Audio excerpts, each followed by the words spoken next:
Good evening friends, welcome to you all my YouTube channel Askam online GS. Polity GK के में हमने 2 episode upload किया है। पहला एपिसोड में संविधान का परिचय और दूसरे एपिसोड के अंतर्गत मैंने स्वराज, पूर्ण स्वराज, डोमिनियन स्टेटस और जो है उत्तरदायी शासन के बारे में चर्चा किया था।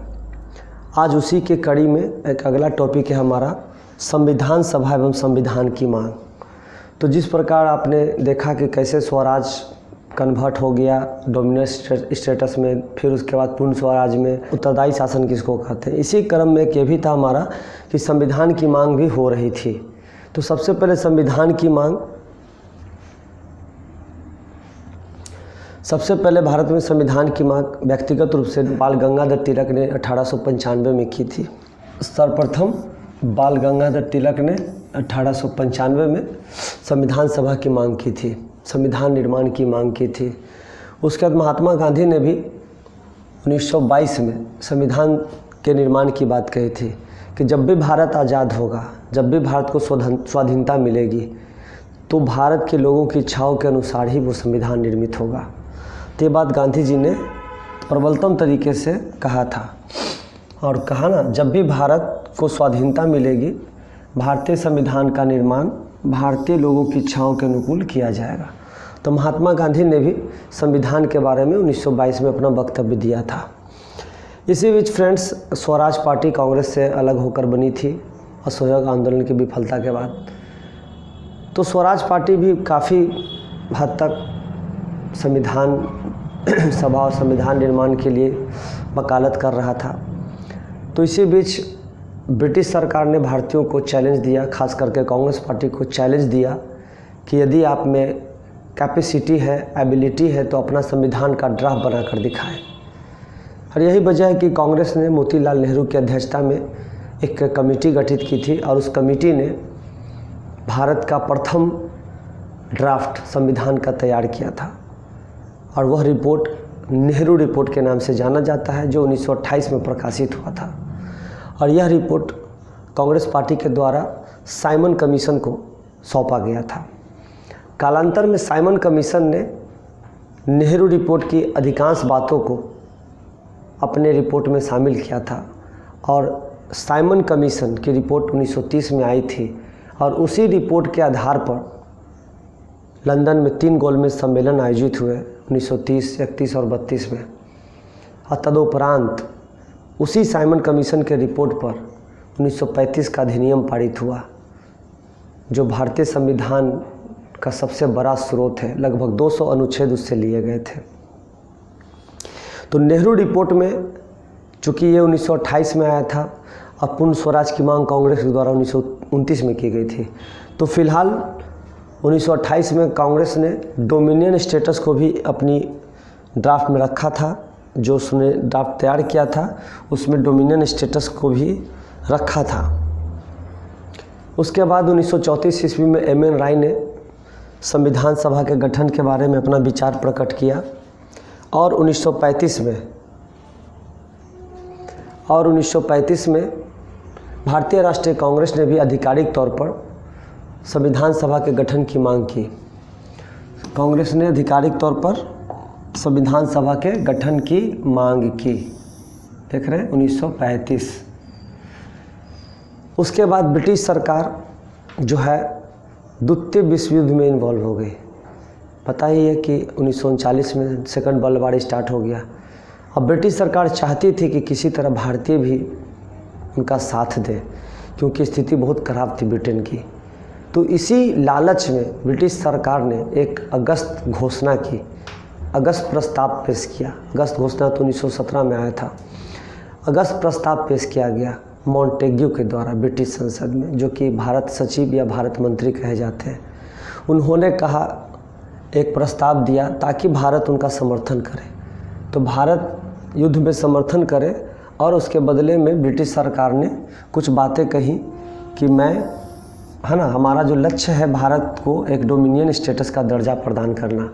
तो फ्रेंड्स, ये जो डोमिनियन स्टेटस की बात अगस्त प्रस्ताव में कही गई, भारत के लिए उस समय अप्रासंगिक था, क्योंकि भारत 1929 में ही पूर्ण स्वराज की मांग कर दी थी।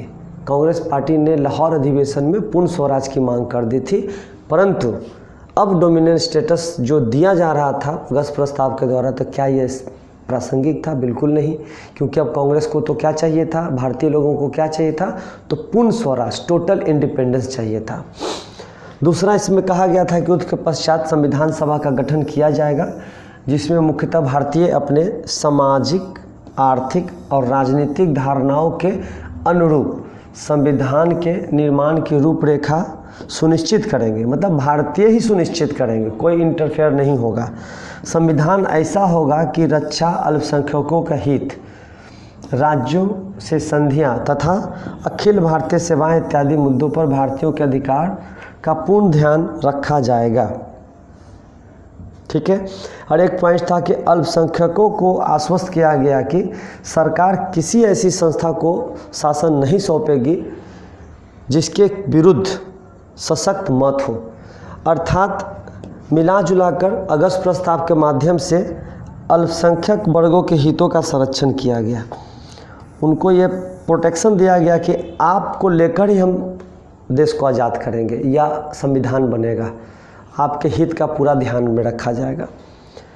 चूँकि कांग्रेस डोमिनियन स्टेटस से बिल्कुल असंतुष्ट था, तो कांग्रेस ने डोमिनियन स्टेटस के आधार पर ही अगस्त प्रस्ताव को खारिज कर दिया, क्योंकि यह उसके लिए प्रासंगिक नहीं था। अगस्त प्रस्ताव के संबंध में गांधी जी ने भी कह दिया था कि अगस्त प्रस्तावों के रूप में सरकार ने जो घोषणाएं की है, उनसे राष्ट्रवादियों तथा उपनिवेशी सरकार के बीच खाई और चौड़ी होगी।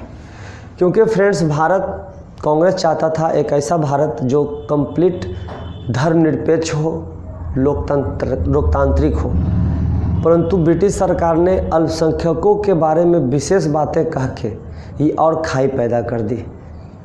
पहले से तो चल ही आ रहा था, 1909 का अधिनियम के द्वारा जो मुस्लिमों को पृथक निर्वाचन की व्यवस्था की गई, उसके कारण तो खाई पैदा हुआ ही था, और इसके वजह से और दिक्कत हो गया भारत सरकार को, कांग्रेस पार्टी को, तो विरोध करना एकदम लाजमी था। कांग्रेस ने भी इसको खारिज कर दिया इसी आधार पर, क्योंकि डोमिनियन स्टेटस कांग्रेस को नहीं चाहिए था। भारत को उस समय पूर्ण स्वतंत्रता की आवश्यकता थी। मुस्लिम लीग ने अगस्त प्रस्ताव के प्रावधानों को स्वीकार किया, परंतु उसमें पाकिस्तान को स्वीकार नहीं किया गया था। इसलिए मुस्लिम लीग ने पाकिस्तान की मांग के आधार पर मुस्लिम लीग ने अगस्त प्रस्ताव को खारिज कर दिया। फिर ब्रिटिश सरकार द्वारा कोशिश किया गया, क्योंकि सेकंड वर्ल्ड वार चल रहा था, ब्रिटिश सरकार की स्थिति अच्छी नहीं थी, तो पुनः क्रिप्स मिशन को भारत भेजा गया। क्रिप्स मिशन में यह प्रस्ताव दिया गया कि यदि युद्ध के बाद प्रांतीय व्यवस्थापिकाओं के निचले सदनों द्वारा अनुपातिक प्रतिनिधित्व के आधार पर एक संविधान निर्मात्री परिषद का गठन किया जाएगा। ठीक है। तो ये अनुपातिक प्रतिनिधित्व क्या था, तो बाद में इसी चीज़ को एक्सप्लेन किया गया था कैबिनेट मिशन में। प्रत्येक 10 लाख की आबादी पर एक सदस्य चुना गया था, तो यही अनुपातिक प्रतिनिधित्व था उस समय के लिए। फिर उसके बाद क्रिप्स मिशन के माध्यम से ही एक स्वतंत्र संविधान निर्माण की बात कही गई पहली बार, क्रिप्स मिशन 1942। क्रिप्स मिशन में यह भी कहा गया कि संविधान निर्मात्री परिषद में कुछ सदस्य प्रांतीय विधायिकाओं द्वारा निर्वाचित किए जाएंगे तथा कुछ सदस्य राजाओं के द्वारा मनोनीत किए जाएंगे। तो फ्रेंड्स, 1946 के द्वारा, कैबिनेट मिशन 1946 के द्वारा जो गठित हुआ था संविधान सभा, उसमें आपको पता है कि 2 तरह के सदस्य थे, कुछ सदस्य निर्वाचित थे, कुछ मनोनीत थे। तो 389 सदस्य थे टोटल, जिसमें 296 निर्वाचित थे और 93 मनोनीत थे। 93 मनोनीत थे। तो इस प्रकार 389 कैलकुलेट होकर पूरा हुआ था। ठीक है फ्रेंड्स। क्रिप्स मिशन, चूँकि एक इसमें दोष था कि कहा गया था युद्ध के बाद, ये जो भी स्थिति था ये युद्ध के बाद देना था। तो चूँकि युद्ध के बाद कब युद्ध समाप्त होगा इसका तो कोई चर्चा ही नहीं था कि कब तक हम ऐसा करेंगे कि संविधान निर्मात्री परिषद का गठन करेंगे और वो संविधान का निर्माण करेगा। तो इसलिए गांधी जी ने इसे पोस्ट डेटेड चेक की संज्ञा दी। गांधी जी ने पोस्ट डेटेड चेक की संज्ञा दी और इसी में जवाहरलाल नेहरू ने दिवालिया बैंक का पोस्ट डेटेड चेक ऐड कर दिया था। कालांतर में 1946 में कैबिनेट मिशन योजना आया। कैबिनेट मिशन योजना आया और इसी के द्वारा जो है भारत में संविधान निर्माण हेतु फाइनली हमारा संविधान सभा का गठन किया गया।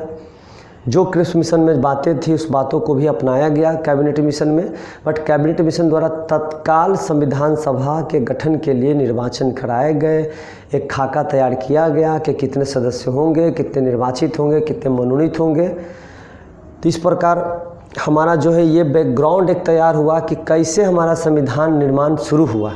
तो फ्रेंड्स, कैबिनेट मिशन योजना के द्वारा ही भारत में संविधान सभा का गठन किया गया और संविधान सभा के द्वारा ही भारत के लिए एक संविधान का निर्माण किया गया। तो फ्रेंड्स, ये बातें जो है कि संविधान सभा का गठन कैसे हुआ, उसमें कितने सदस्य थे, क्या क्या संविधान सभा से रिलेटेड समस्त बातें मैं अपने नेक्स्ट एपिसोड में आपके सामने रखूँगा। और संविधान से जुड़े हुए बहुत सारी बातें जो कैबिनेट मिशन के द्वारा संविधान सभा के द्वारा किए गए, उन सभी बातों का चर्चा नेक्स्ट एपिसोड में होगा। तो हमारे चैनल पर बने रहें, हमारे वीडियो को शुरू से अंत तक आप देखते रहें। फ्रेंड्स, कमेंट्स आ रहा है हमारे पास कि सर ये जो आप PDF से पढ़ा रहे हैं तो ये नोट्स हमें कैसे मिलेगा। तो मैं आपको एक सजेशन देना चाहता हूँ कि मैं किसी को भी ये मटेरियल PDF फॉर्म में प्रोवाइड नहीं कर रहा हूँ। आपको मैं सलाह देना चाहता हूँ कि आप इसको बार बार देखें और वीडियो को स्टॉप करके संभव हो अपने कॉपी में नोट करें। बिना मेहनत के सफलता नहीं मिलती है। आप चाह रहे हैं कि बस मुझे मिल जाए, मैं PDF निकाल लूँ, निकालने के बाद आप नहीं पढ़ेंगे, उसे लेकर कोई और पढ़ेंगे।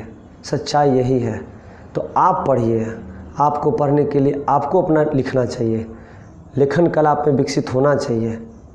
कहा भी जाता है read once write twice speak थराइस।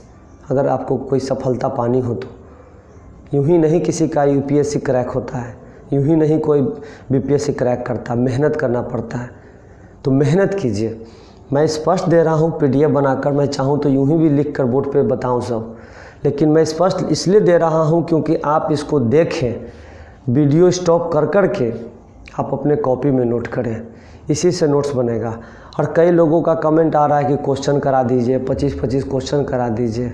तो उन लोग के लिए मेरा यही कहना है कि मैं जॉब करता हूँ, मेरे पास इतना समय नहीं है। थोड़ा बहुत जो मेरे पास समय है, मैं अपना कीमती समय ये वीडियो बनाने पर व्यतीत कर रहा हूँ। अगर मैं क्वेश्चन आंसर के में उतरूँगा तो ये सब ख़त्म हो जाएगा। और मुझे लगता है फ्रेंड्स ये उसके ज़्यादा ज़रूरी है, क्योंकि आपको सेट प्रैक्टिस तो मार्केट में आपको हर जगह मिलेंगे, परंतु ये नहीं मिलेगा कलेक्शन। तो बहुत सारा ऐसा कलेक्शन है जो आपको बिल्कुल हेल्प करेगा। तो thank you very much. Like, share and subscribe my video. Thank you.